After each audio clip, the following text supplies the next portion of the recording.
stop our log. Now, check out our dyno graph here. So we made 387 horse and 305 torque. Now, I did notice on that pull, I was only hitting on the boost gauge here about 22, 21 pounds. It went up a little bit. I noticed that my check engine light was flashing, which means that we had a little bit of knock activity. It does flash at us with the Tephra V3 ROM, kind of giving us a heads up. The air fuel looked good. Let's review our data here in the actual log format so we can keep track of this a little bit better and make sense of what was going on here. Let's do Control O here, and we're going to open up a last log file here in the timestamp, and let's see what's happening. So looking at this, we're going to find that the boost here went to about 21, 21 and a half. That's about what I was seeing on the boost gauge. Here's 21.3. So it went up a little bit of increase in boost. We're requesting 24, so we're way off from where we should be at. Not a big deal. We'll add some more duty cycle, and we'll get towards that target where we want to be at. We do see the injector duty cycle bumped up there. We're looking at our MAF voltage 4.5, 4.5, 4.6. We still should be okay with that. We do see the load registration is approximately 240 load. That still looks good. AFR air here looks good. That's pretty much in line, almost zero, plus or minus, probably about a percent or two. That looks fine. I looked at my wideband. It was pretty much targeting where I'd want 11.4 to 11.0 air fuel. Now on the top here, we do see a little bit of knock activity. Right here, that's our knock sum. We're seeing here, if you look at our curve, this is our raw knock in the white. It didn't pierce the green, which is the base. But we do see a spike right here. Notice how it spiked and came back down again.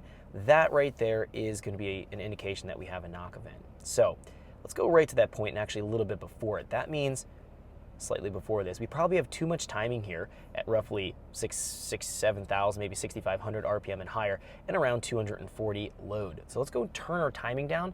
Let's bump it down 2 degrees. We'll reduce the timing there at that range, and then we'll try to increase our duty cycle a little bit and get our boost back up. The fuel looks good. We haven't had to touch that yet. And obviously, going up in boost is making some additional power. So if we actually get to 24 pounds, we should be at low 400s, no problem. So far, so good. We need to increase our boost. We need to go and decrease our timing at that point. Let's go and find that exact point. Now, what we could do here, if we wanted to see what was going on, since our fuel looks good, if we look at our overlay here, we could actually go into our save histogram views, and we have our Evo 10 knock, which overlays where it was knocking at. Right here, it's showing us that range. This is our timing table here now, so this is our RPM versus load, and this is overlaying where the timing table would be. We would reference where we make our adjustments at. So looking here, it's right around 65 to 7,000. That's where it showed that it was reporting that it had that knock retard or knock sum at. That's where we want to make our changes at. Let's go and do that. So looking at this, 220, 240, right in this range here. Let's go in and make those changes. We'll go back into our timing table first. Let's do that.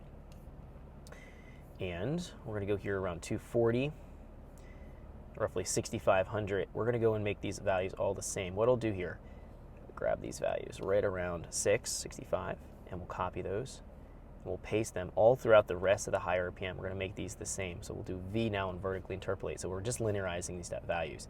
And I'm just going to go here and just bump these values down by one more. So the left bracket key, which reduces that by a degree.